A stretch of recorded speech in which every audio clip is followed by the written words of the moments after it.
This is the Indian seafood recipe that nobody is talking about but everyone should. I'm talking about this delectable crab omelette. It's made by cooking some onions, curry leaves and spices and then adding that to beaten eggs along with fresh crab meat.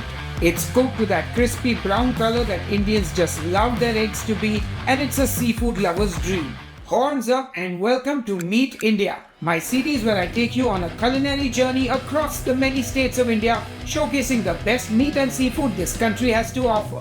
And today we're still in the state of Tamil Nadu, but we're going to the city of Madurai, and we're making a dish called Nandu Omelette, which is a crab omelette dish. Now I found many variations of this recipe online. Some people made it with leftover curry, some people made a whole curry from scratch, and some people had a more simplistic version of this dish. So today we're going to make the simple and easy version, but it is delicious, I can promise you that. Anyway, enough jibber jabber, let's get cooking. A crab omelette needs crab meat, and I'm using this pre-cooked and ready to use crab meat.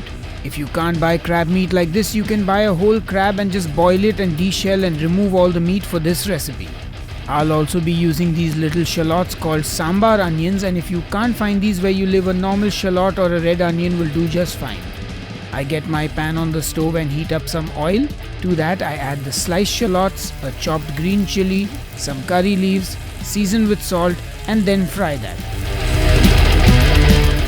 Next I add in some turmeric powder and some Kashmiri red chili powder. And now saute that till the onions have softened and started browning around the edges. And then remove from the pan and set aside to cool. Next I crack 2 eggs in a bowl. I add a splash of milk for fluffiness, salt, a good amount of black pepper, and then I give it all a good whisk. In goes the shallot mixture once it's cooled down, and also our crab meat, and give it a final good mix. Get the pan back on the heat and add some oil, and once it's hot, in goes the egg. Spread the egg around as well as the filling so you get a nice even layer, and then I use this trick of covering the pan so that the egg steams and the top is cooked, so that when you open it up and flip it over, there isn't any splatter of eggs. Once it's flipped over, give it 15 to 20 seconds and that's it, get it off the heat. I serve myself the omelette in a plate, add a bit of crab meat on top for the photos and some coriander for garnish.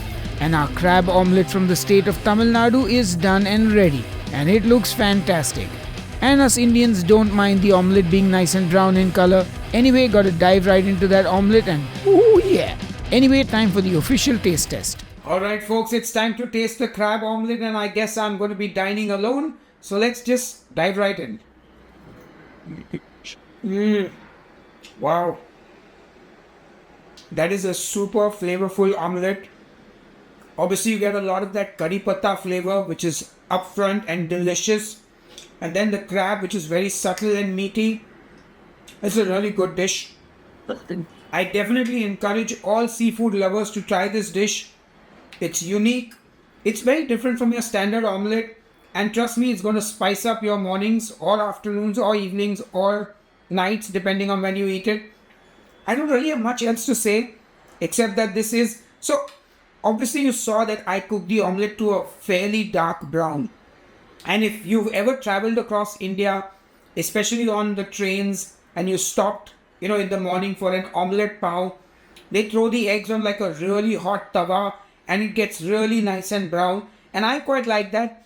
Maybe it's not for everyone, so you can cook the omelette to your liking. If you don't enjoy it to be so sort of brown and caramelized, you can cook it more like a French omelette with less color on it. It's completely up to you. But I do hope that you will try making this dish. Anyway, that's been enough jibber jabber from me. I will see you on the next episode of Headbanger's Kitchen. Until then, cheers and keep cooking. Hey folks, the next state we're going to be hitting up is Andhra Pradesh. And if you know what are the best meat and seafood dishes from that state, please let me know in the comments below. And a big thank you to everyone who supports me on Patreon and on the YouTube channel memberships. You are all awesome. And if you like Headbanger's Kitchen and want to support what I do, join the Patreon by clicking the link below this video, or join the YouTube channel memberships. It's all good.